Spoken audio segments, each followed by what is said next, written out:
Hello and welcome to Deep Dive Session Part 2 at the National Convention of the UNGCNI. The topic of this Deep Dive Session Part 2 is Target 2030, the role of finance in scaling SDGs. We all understand that nothing is possible without finance. We all understand the primary role of corporate finance and investment in scaling the SDGs forward. It is time for us to look at some out-of-box innovative finance opportunities and solutions for taking the SDGs forward with public-private partnerships, and lots more regarding this is on the table in this deep dive session. We have a very eminent panel with us to discuss this topic threadbare in this session. And the session is being moderated by Mr. Karan Raj Chaudhary, Advisor, SDG and Innovative Finance, South Asia, UNDP. We have a very distinguished panel in Ms. Jyotsna Sharma, CFO and Head of IT, Bridgestone, India. We also have Manjula Kalyana Sundaram, Managing Director and CEO, SBI Foundation. I welcome all our eminent panelists in this session. Ms. Sushma Kaushik, Partner, Avishkar Capital, Mr. Amitav Mukherjee, Director Finance, NMDC, and Mr. R.K. Singh, CGM, SIDBI. Over to you, Karan Raj. Thank you, Richa, for that. Ladies and gentlemen, a very good morning to all of you. Thank you for joining us at the GCNI annual convention and this session on exploring the role of finance in scaling the Sustainable Development Goals. As you know, Agenda 2030 or the 17 Sustainable Development Goals represent a vision for a more equitable or inclusive future. And India has made great strides in terms of SDG attainment and the progress so far. However, provisional estimates, and this is pre-pandemic, provisional estimates from a study that the International Monetary Fund carried out I think in 2019, indicated that India needs to spend an additional 6.2% of GDP by 2030. And this is an annual number, an additional 6.2% annually by 2030 to make significant progress in just 5 key SDG sectors: education, healthcare, electricity, roads, water, and sanitation. You know, in terms of absolute numbers, the figures are often so large they're unrelatable, and there is often a divergence as well among forecasters as to the quantum of capital that India needs to meet our commitments on the Sustainable Development Goals, as well as our climate commitments. But all these various estimates converge on this one point, that India needs a massive amount of capital to meet these goals, and that the current flow is just not enough. Financial and non-financial institutions, the private sector, have an incredibly important role to play if we are even to have a realistic chance of achieving the SDGs. So as part of our discussion today, we'll cover a sort of a broad range of areas. We'll look at the role of corporates and non-financial institutions. We'll look at sustainability strategies. We'll look at how we can perhaps make a business case for the SDGs. We will cover and hear about the plethora of financing instruments that can be deployed. And what perhaps are some of the steps that we need to take to create a financial system that can really channel more funds towards sustainable development. So, we'll get started now, and if there are any questions, please do feel free to put them, and we will try to cover those as well. And just as part of just housekeeping, if I could request everyone to keep their microphones on mute, if they're not speaking. And I think now we'll start off. So maybe Jyotsna, I'll start with you first. Just at Bridgestone, do you focus your efforts around particular SDGs? And there are some corporates, many that I've spoken to in the few years that I've been with the UN, that equate CSR and SDGs. So the SDG conversation is often relegated to the sidelines. It's not something that is core or central to purpose or business, but there is a sort of parity that people place between CSR and SDGs. So it would be interesting to hear your take on this. You're on mute, Jyotsna.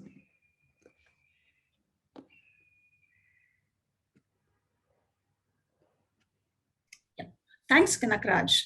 And good morning to everybody around there. So Kanakraj very well questioned as to does Bridgestone focus the efforts on a particular SDG?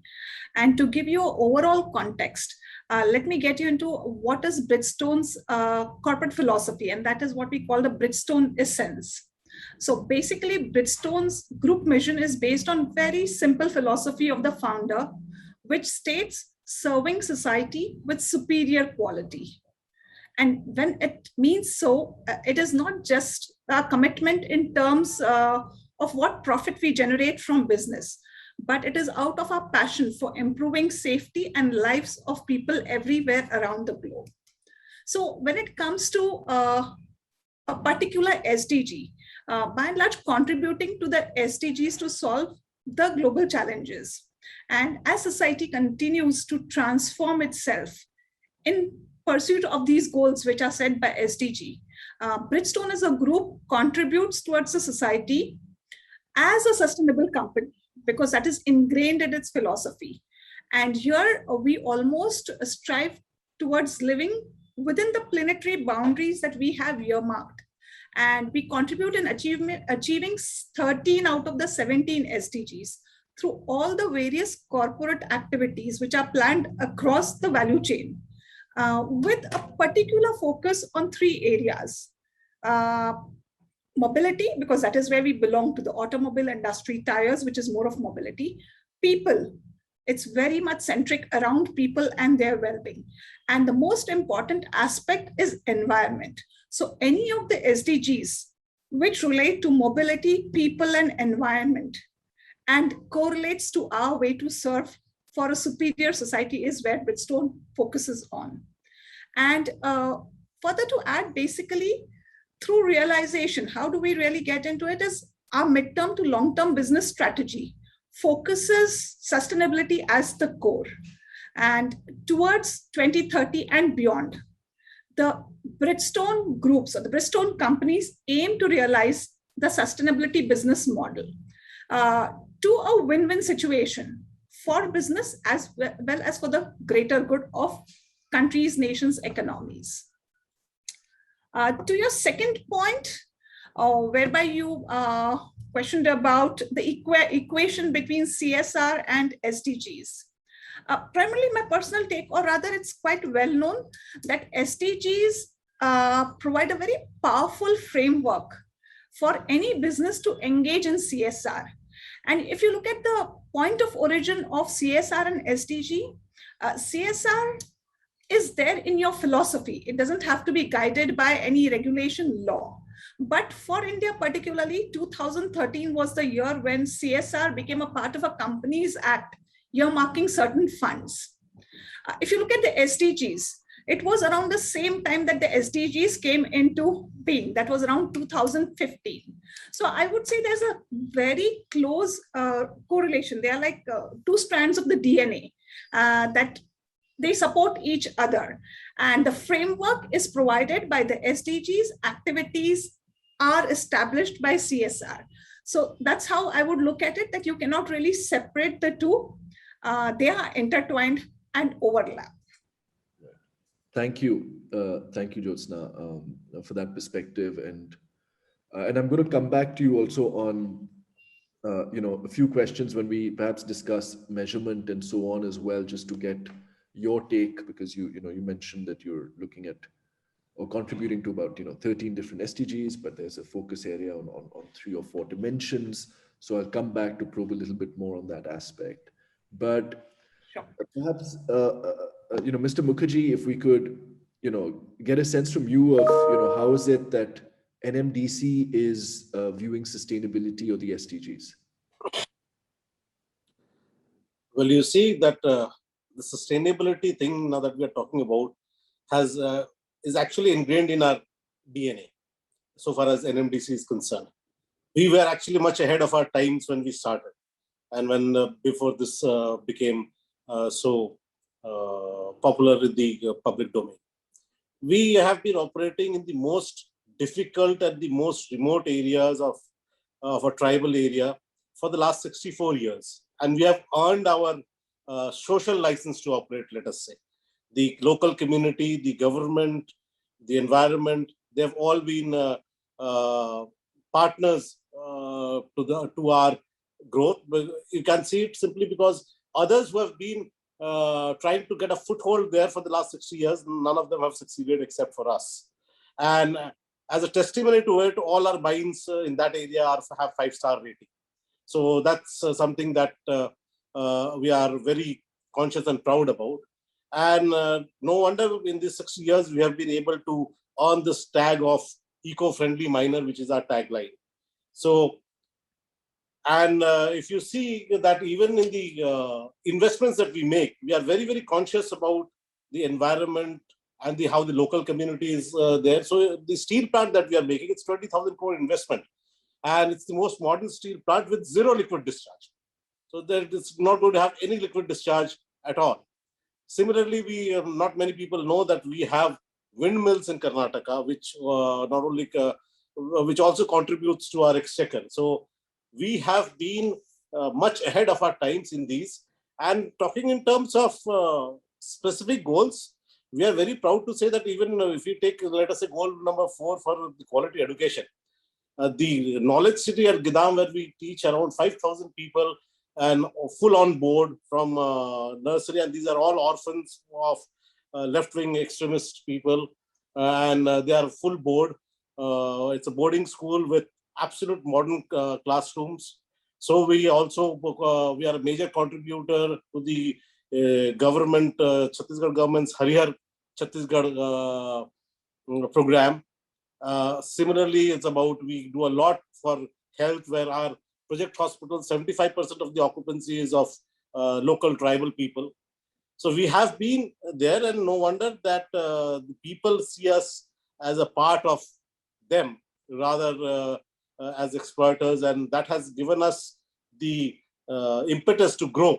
Otherwise, we would not have grown from a few million ton to around 30 million ton that we mine from that area, and another 50 million ton that we mine from Karnataka. So all our places where we operate, we've been very responsible, and we are really proud of what we have done over the last 6.5 decades almost. Thank you. Thank you. Thank you, Amitabh, on that. Let me bring Shushma into this conversation, and perhaps Shushma, just that point on measuring. Now that we've heard from two leading corporates in terms of how they're viewing SDGs, just at a portfolio level at Avishkar, when you're looking at investments, are the SDGs sort of actively tracked in a fairly consistent manner? How are you looking at just contribution versus attribution, and is there perhaps a standardized approach there that you as a group are taking? No, absolutely, Karan. I think that's a very, very important aspect of the job that we do. So Avishkar has always been at the forefront of impact and measurement, and we've consistently been coming out with our annual impact report back from 2008 and 2009. Even before that was a fad where you see many people now coming out with these reports. Also, very similar to what Jyotsna said, we also focus on 13 out of the 17 SDGs from a fund as well as from all our portfolio companies. We have about 70 odd investments, and we very closely measure all the SDG metrics, and inclusion, gender, climate are at the forefront of what we measure. So just to throw some numbers at you, the kind of numbers that we measure are like how many jobs have we created. So Avishkar has created about 42,000 jobs across its various investments, created about 533,000 livelihoods, of which 53% are women oriented. We've supported 4.7 million farmers, of which 27% are women. 10.2 million people have been provided access to finance. Again, 98% of these are either women beneficiaries or co-borrowers.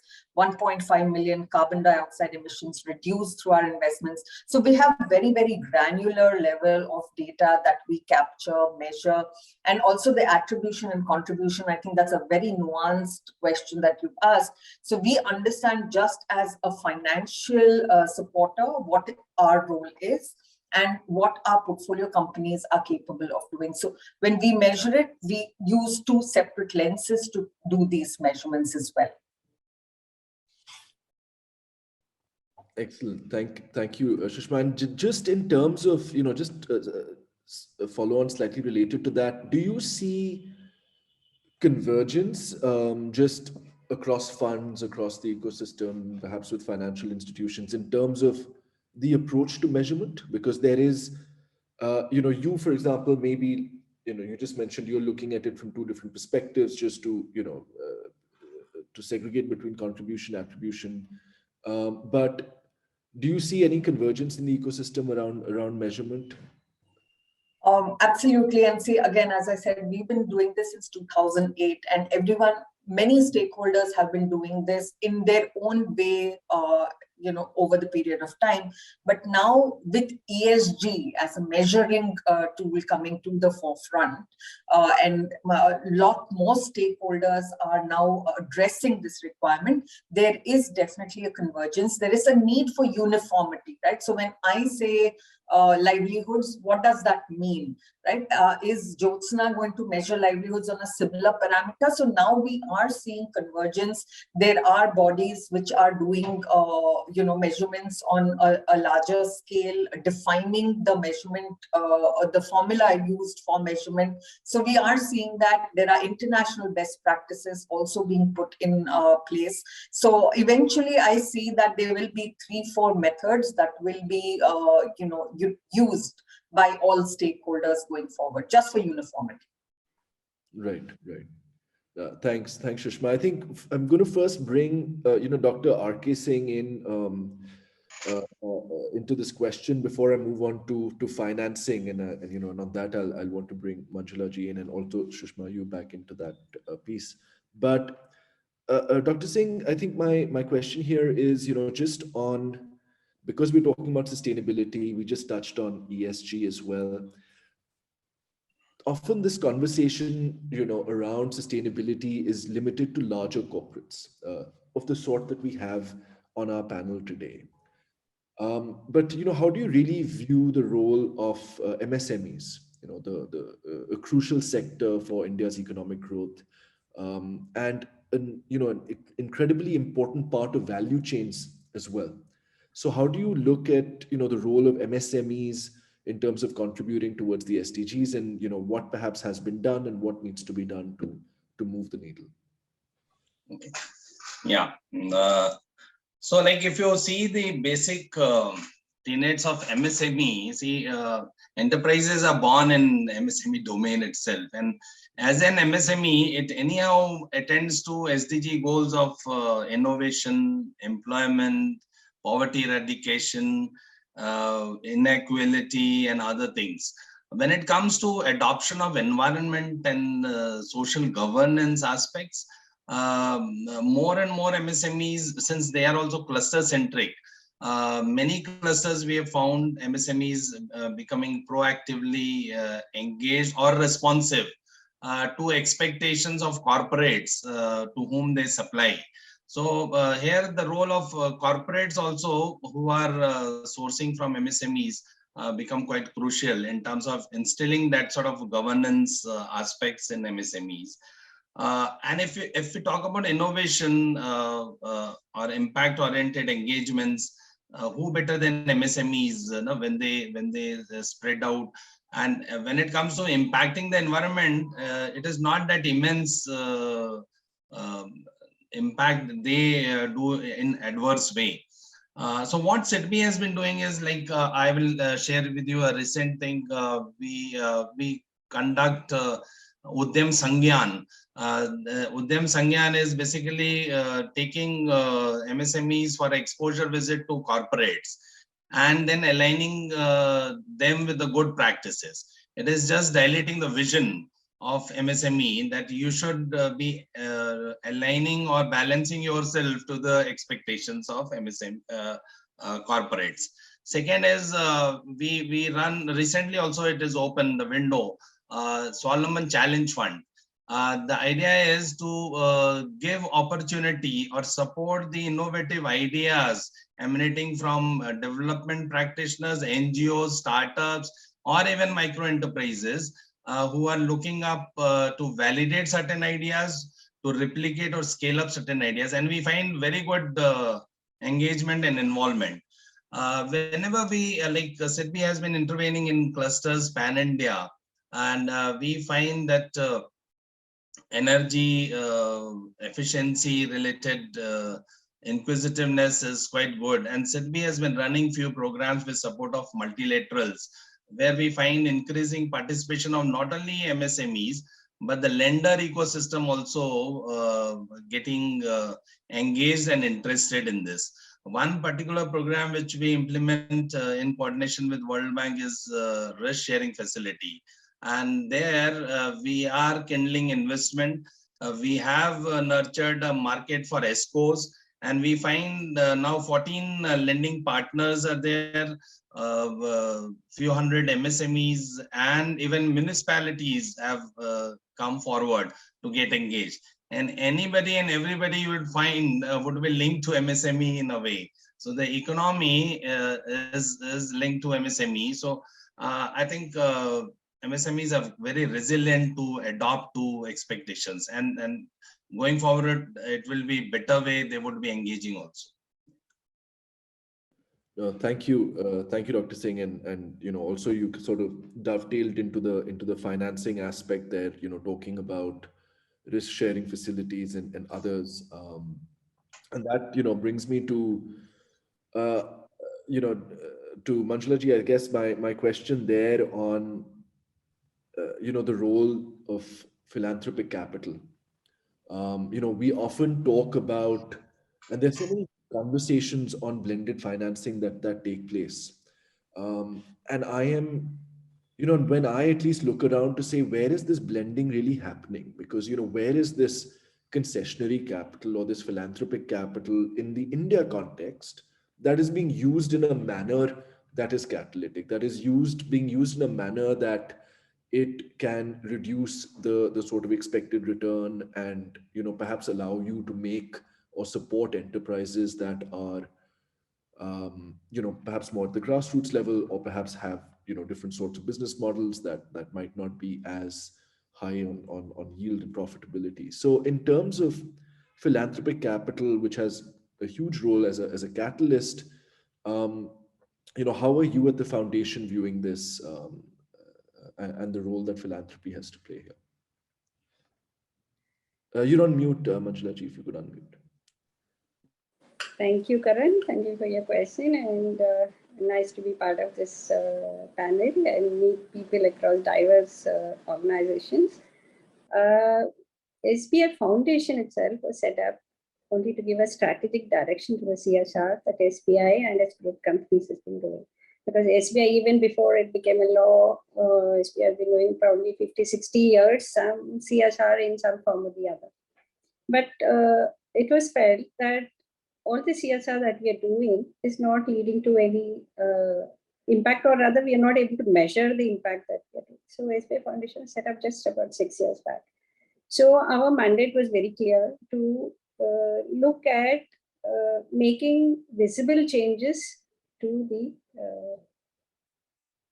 CSR field itself, and also to see how we could step in and to achieve the common goal, which is the SDGs.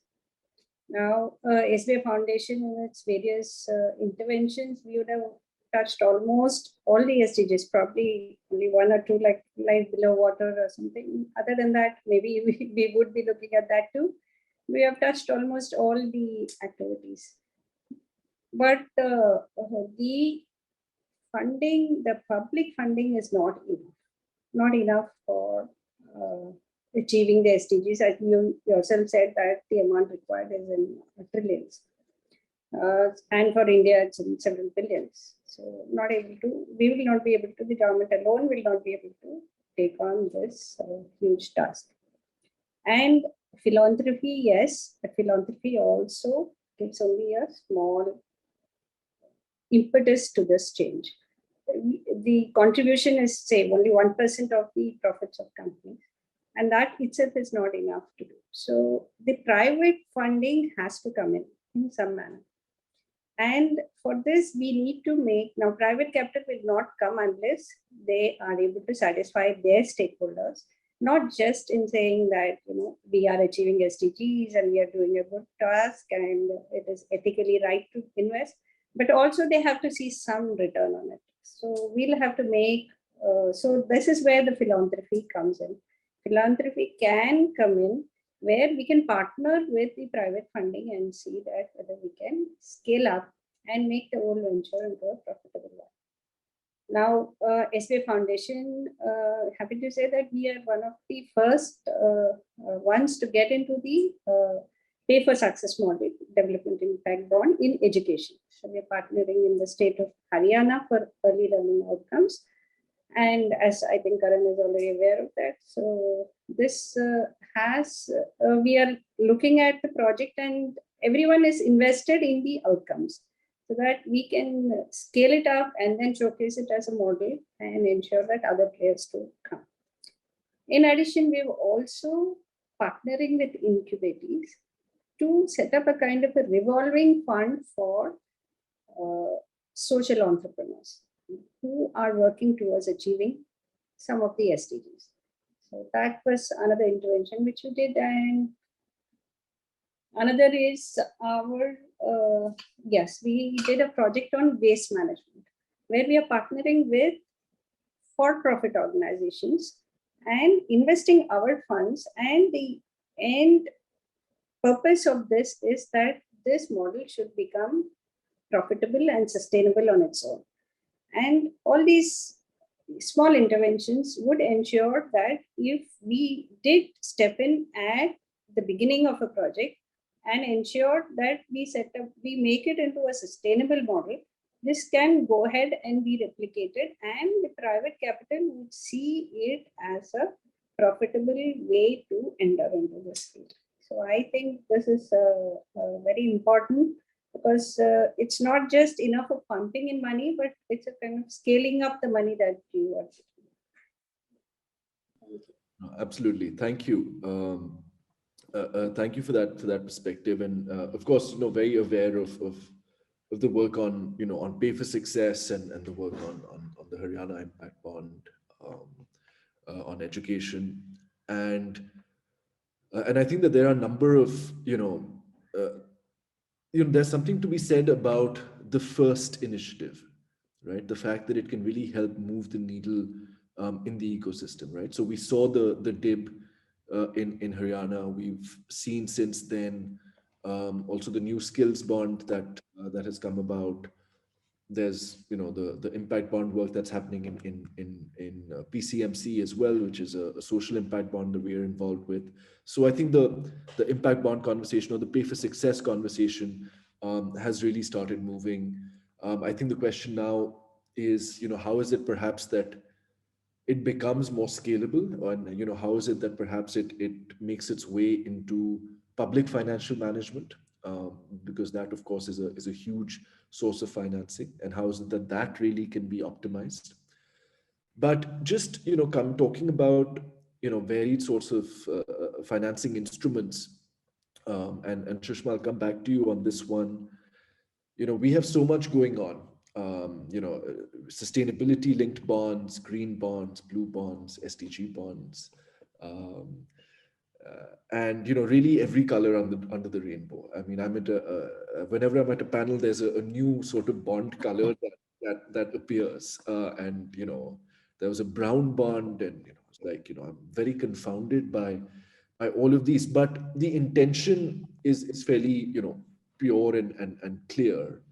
And I think that is certainly to be commended. It is a signal to the market that funds are being raised for a certain purpose, for a certain end use, and will be deployed towards that end use and hopefully certified and verified along the way as well.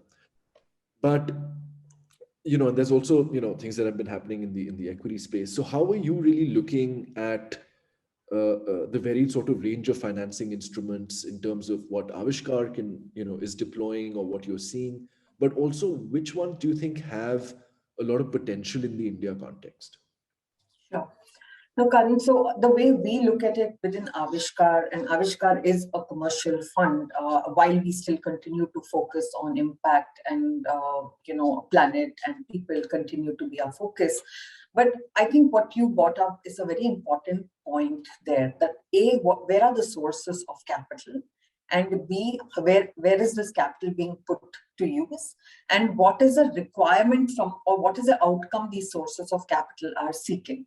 Right? So there are clearly pure pools of capital that require mainstream returns, right? And they will not negotiate on those kind of returns. And if you're able to, meet your SDG outcomes, that's fantastic.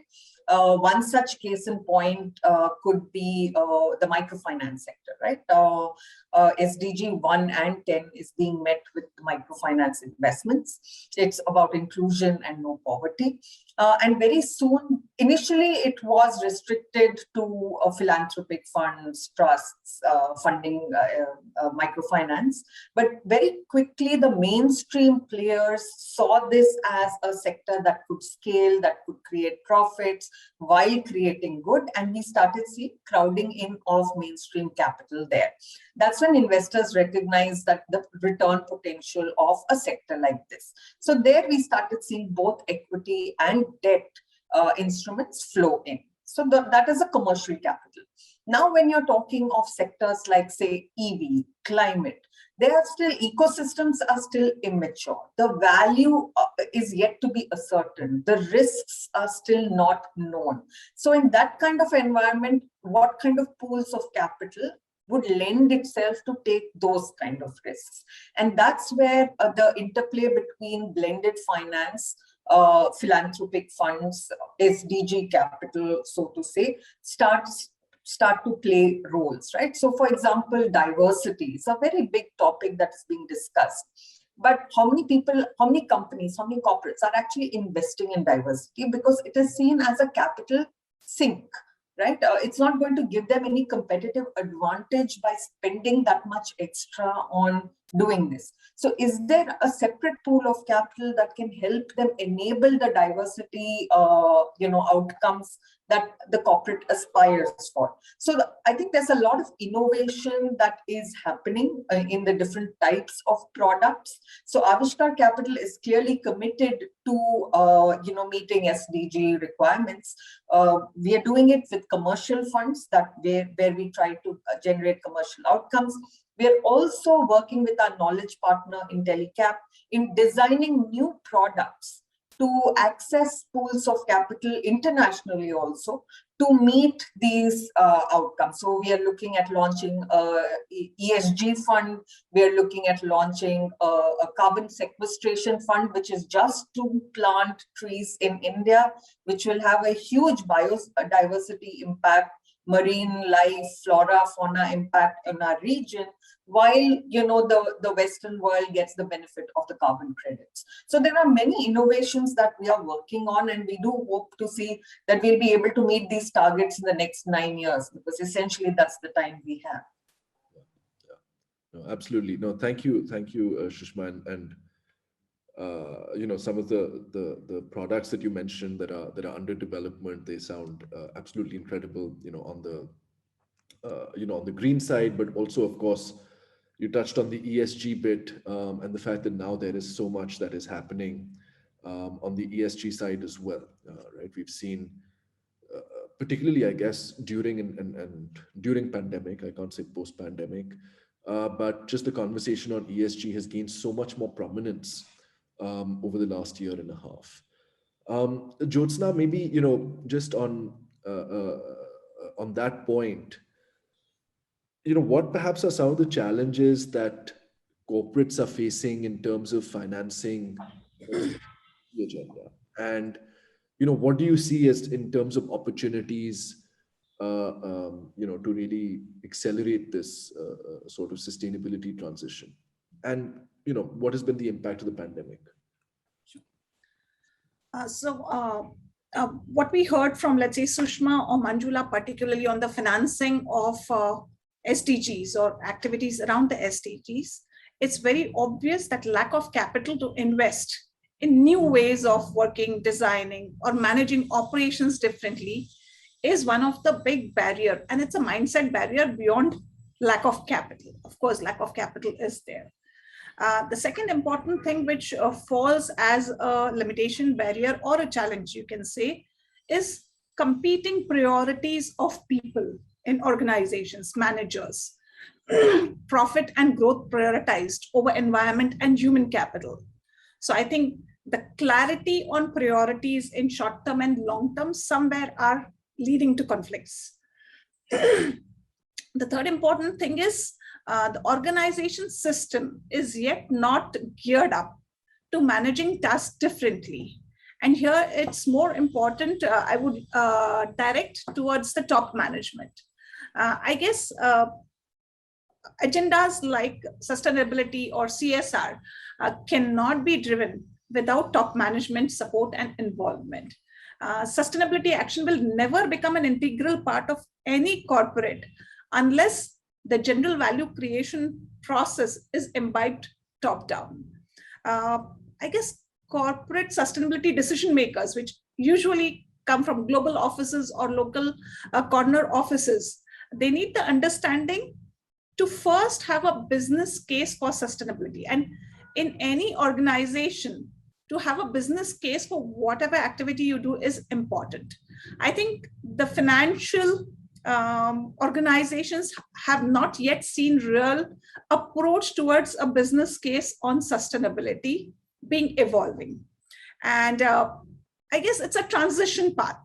It's a learning which will evolve over a period of time. But I think even when company follows a clearly defined strategy, often meets with challenges and barriers. So it's not that there are some companies who do not have a clearly defined path and they are walking their way up.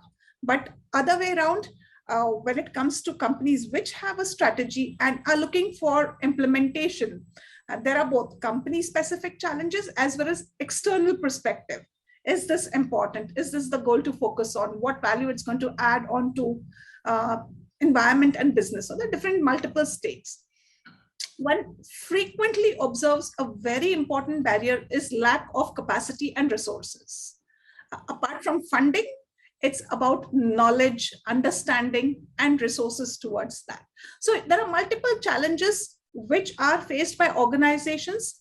Now, just in a nutshell, to brief what really needs to be done by organization at an initial phase is defining a corporate sustainability agenda at basic level.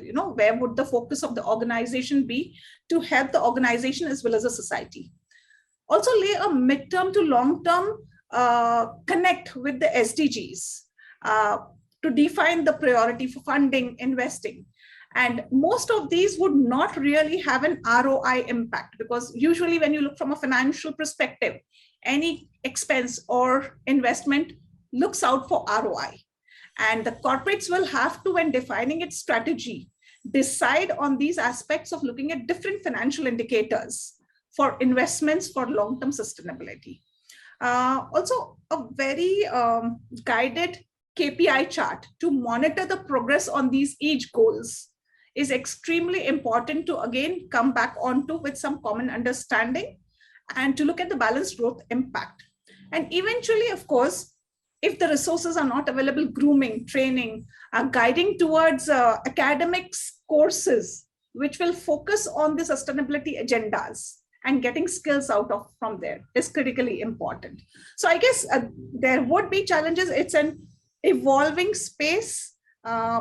Larger organizations are pretty well equipped in terms of funding or resources management. But if we want to really have a bigger impact, it has to really seep much more deeper, has got to be ingrained. And as I heard Dr. Singh saying, that MSMEs are pretty much proactive. And as I also believe that whether SDG or CSR cannot only be a corporate philosophy, it's an individual philosophy also at the end of the day. So it would evolve. Coming on to your second part of it, let's say, what does Bridgestone do on the financial part of the support to the SDG? And there are certain very interesting outlooks which I have observed working with this corporation. Bridgestone's financial policy has sustainability at the core for a midterm to long-term strategy.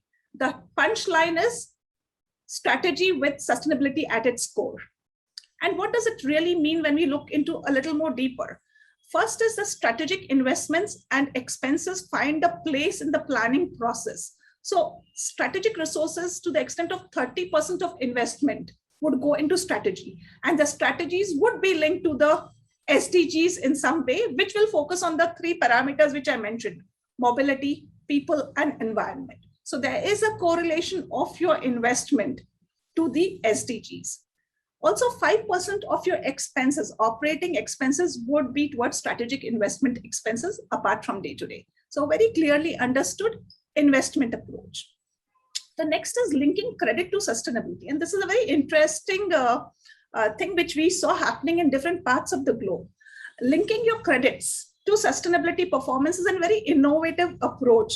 And we saw our American counterparts of Bridgestone build up a $1.1 billion sustainability linked funds. The KPIs for getting credit from the sustainability linked funds were also defined differently, whereby the interest rates or the repayment schedules were linked to the ESG ratings. And this has really benefited to drive this agenda of sustainability much more effectively. Also, we have seen in Europe, they have sustainability linked loans, again defining various parameters. So I guess evolving and learning from different regions of the Bridgestone Corporation, every corporate is laying down either a foundation, earmarking funds, or trying to work with financial institutions to define these types of financial resources. And last but not the least, I would say strengthening the investment management by projects and implementing carbon pricing for allocation of strategic resources. I guess environment is such a core focus at the moment. And with mobility, carbon footprint is a very easy connect. And that is where Bridgestone also conducts comprehensive assessment using new management indexes such as ROIC. So we always hear of ROCE, but we have an index of ROIC, which is return on invested capital. And it pretty much gives credit to your carbon footprint earned by countries. So this also directs towards assessing countries' performances or approach towards strategic investments into the SDGs. So that's how we manage the strategic priorities towards SDG. Thank you, Josan. Just one quick response on this aspect. Has anything changed as a result of the pandemic? Sure, I guess the pandemic, we all know, has globally challenged all of us to adapt, to accelerate shifts. And it was sort of a knee-jerk reaction to many things. But what really was, okay, if I were to put some time frame, we had the CSR and SDGs coming in 2013 and 15, and they were just sinking in organizations. Now, had pandemic not happened, the speed to focus on this would have further got deferred by 3 to 5 years. But the pandemic saw the need of the shift in business models, in approach towards environment, in your outlook towards human capital. And if I were to specifically talk about Bridgestone, how did the pandemic impact us? I think our whole approach towards mobility did make a major shift. We were talking about contactless tires, looking into technologies which would enable people to not do everything to do with the tire without the touch. That was the shift that happened. We also saw much of the resource allocation moving away from the routine business models to new business models evolving. For example, focus on retreading of tires. So rather than adding on waste to the environment from used tires, how we could reuse the tires, recycling of tires became a focus. So there have been a lot of focus on tire as a service offering rather than tire as a product. So there has been huge impact of the pandemic in terms of it has preponed the activities by substantial focus. Thank you. And, just continuing with, because you also referenced sustainability linked bonds and those sorts of instruments as well. So I'm curious, Amitabha, perhaps, coming back to you on this, is sustainable development really impacting financing decisions, you as an MDC? And, are you even, just as an example, considering raising funds through, let's say, thematic instruments, green, blue, sustainability, SDG? Thankfully, we are a cash surplus company and we have substantial cash surpluses. And we hope that in the coming future, with mining having an EBITDA of around 50%, that cash surpluses would continue. So the investments on our plate right now, I think we have adequate funds to sort of service those. But going forward, yes, one would have to think in terms of leveraging the balance sheet. What I see it as my own personal perspective is that the SDG has two overlaps. One is on the CSR side. Okay? To that extent, that overlap, whatever investment needs to be made, has to be sort of, it's more of a philanthropic nature, the way we do our schools, so it has to be sort of coming from our surpluses. The other side, the overlap, I think, is with the ESG, which are essentially the business one. And now, as you know, that this BRSR, the business and social reporting, becoming mandatory from the next financial year, being one of the top 1,000 companies.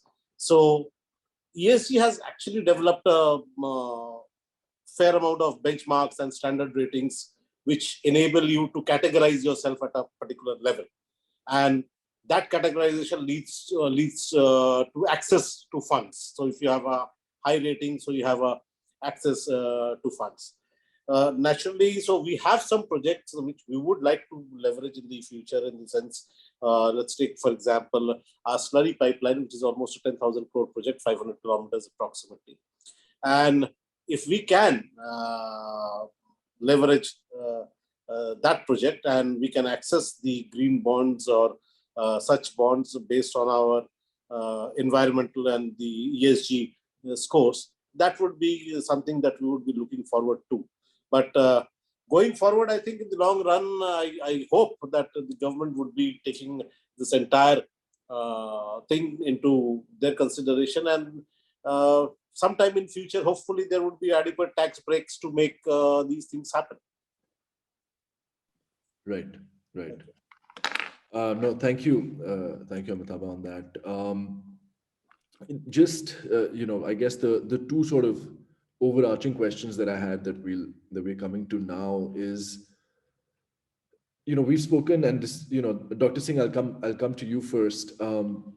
We've spoken a lot about different sorts of instruments. I'm just wondering, in terms of how is it that you view the role of financial intermediaries in India, particularly in terms of supporting sustainability, in terms of supporting the SDGs? And of course, financing is crucial to everything, to economic growth and so on. But also, how is it that, if at all, that these parameters are being looked at in terms of lending decisions? Right. So if taking from Sushma, she was talking about microfinance. We worked intensively building that ecosystem, and so that was the first level connect, where microfinance was blending with the social aspects, and then it has evolved as a market itself, where people are ready to onboard. If you see the role of financial intermediary, the sustainability word has ability and inability built in. So ability to lend is there. If inability to blend is not, means it's lacking, then things will not act. So you may have ability to act, but inability to impact, if it is not there, then you are missing somewhere. And if you find the available, guidelines available in the private sector lending norms, one of the aspect is renewable energy funding is included in that. So in a way, the regulatory aspect is being taken care. If you recently see government coming out with the PLI scheme for 13 sectors, telecom, pharma, today semiconductors. So these are all aimed at, in a way, inducing or promoting clean, green investments. When it comes to the banking side, and as our colleagues were mentioning also, if a project is bankable, bankability aspect is proven, then banker would not mind to invest. So the bankability aspect has to be proven either by kindling the demand side hunger in a proper way, or the supply side being capacitated. So then the crucial issue of greening the finance or financing the green will automatically follow. If you green the finance, for example, digitally. Now, like one example I can give with the PSB 59, you would have heard about it, online PSB loans. It's a loan in principle given in 59 minutes, where SIDBI has led this initiative in the country along with the SBI and other public sector banks. Today, even private sector banks and institutions are onboarding that portal. Now, what that portal brought in was better governed entities should have faster access to loans. Now, so somebody who is maintaining digitally net banking, they're doing, they are filing income tax returns regularly, they're filing GST returns regularly, they should get access to 59 minutes loan in principle. And the transition from in principle to disbursement has been also very good. And more so, what we have been discussing with bankers, we find that the portfolio which is coming out of this sort of governance-led lending is better. So now if tomorrow this environment and social governance aspect also, maybe slowly it can be integrated into this sort of module. It will take time, but it will, because we have been working on this aspect of ESG and ESMF since 2006, and there is a good headway, but a lot to be done on this side. So I think the major agenda of all institutions, whether it is commercial bank, development financial institution like SIDBI or SFBs or MFIs, is how do we serve the unserved better way? How do we fund the unfunded in a better way? And how do we reach the unreached in a better way?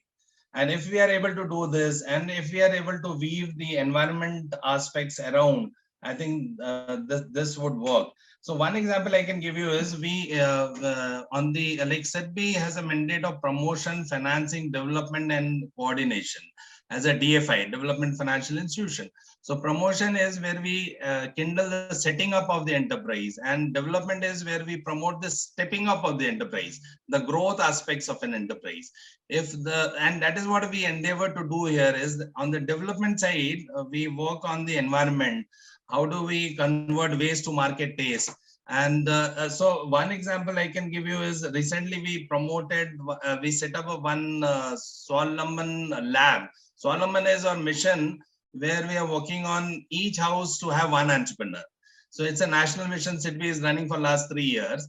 Now, one initiative I can just mention to you is setting up a pine lab in Uttarakhand.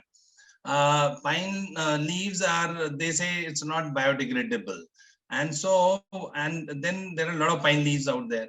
So we brought rural poor women and we set up a CFC and we told you can walk in with the leaves into this and make your product. We can help you in making and connecting to the market. So this is how you can convert and induce culture of waste to market taste. So similar examples, like we have set up Silai schools in collaboration with one of the corporates, Usha. We call it Solomon Silai School. We have reached out to 1,700 villages across the country today. And once we have done this and connected them to the market, made them homepreneurs, and now the banking community is following up. So it's something you can set an example, you can light one house properly and neighbors will follow, the mainstreaming will follow. That is what as a DFI your role is, kindle the market and market follows. Yeah. Well, thank you. Thank you, Dr. Singh. I think that was great. And I completely agree with that point. And I can see a lot of smiles there from the group as well. As we just kind of come up to the top of the hour here, Manshala, perhaps, just that sort of larger picture, and Dr. Singh has touched on a lot of points there, but in your previous experience as a banker, or in your previous avatar, what perhaps are the steps that we need to take at a policy level or perhaps a regulatory level? Some of these levers that need to be pulled to create a more enabling environment that can redirect capital at scale. You're on mute. Again, yeah, that is kind of a very loaded question. What kind of policy changes you require? In my view, the policy changes can be either a negative one or a positive one. Right? So the negative is giving them some penalties for not following certain environmental issues or not investing 1% of your profits. Those are already kind of taken care of.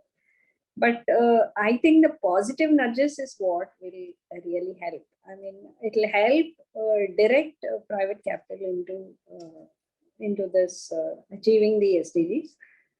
So the positive, say if you are investing or getting into this ESG more, you get like something like carbon credits. Like most of the policy changes has been towards the energy sector. That's why you find more investment in the renewable sector vis-a-vis any other sector. So if the changes could be brought, not just in one, but in various other aspects, so that, everybody sees value in it. Like not everybody wants, to get the highest return possible by any means. Like there are a lot, almost all investors would like to achieve their investment goals in a more ethical manner, in a more inclusive manner. So it's for the government to start it. I mean, and there are also certain social policies which can be brought about, like say the current Make in India. It has really touched a chord amongst all players in the market, right from MSMEs to even very small entrepreneurs, social entrepreneurs. Everybody is kind of charged up with this Make in India concept, which China had also started, Make in China. And they have seen a great leeway there. And I think these are the steps which we could look for in terms of policy. Right. Thank you. Thank you, Manjula, for that perspective. And as we essentially wrap now, and before I hand over, I just want to thank each of you for that incredible conversation, and the number of perspectives on the corporate side, in terms of from the finance side, we're talking about intermediaries at the policy level, philanthropy. I think we've really covered a fair bit over this last less than 60 minutes. So that was an incredibly stimulating conversation, and thank you all for being a part of it. There's clearly a long way to go in terms of SDGs, but it seems like we are at some sort of point where this is no longer just a conversation, but it's a conversation that now has tangible examples, that is, has products, that has a lot of evidence that is being developed. So from where we were when we first started talking about SDGs and that sort of conversation, 4 years ago or 5 years ago, just at in the first couple of years when it had been introduced, it was it was still very much in the air. The numbers were daunting, but now increasingly we see a lot more tangible action that's being taken. So thank you all for being a part of this and for contributing. And Richa, I'll hand back over to you. Thank you so much for an informative and enriching discussion. It has been on the role of finance in this deep dive session. A lot needs to be done, and very recently highlighted by each of the eminent panelists. I thank you, Mr. Chaudhary, and all the eminent panelists who took their time out and discussed the role of finance in scaling up the SDGs. Thank you so much for your time and contribution. With this, we slip into a short break. But we'll be back in a few minutes from now. Stay tuned because there's lots coming up right after this break. Also, I would like to remind all our attendees and participants that there's a lot of stuff that can be done in this virtual 16th National Convention of the United Nations Global Compact Network India.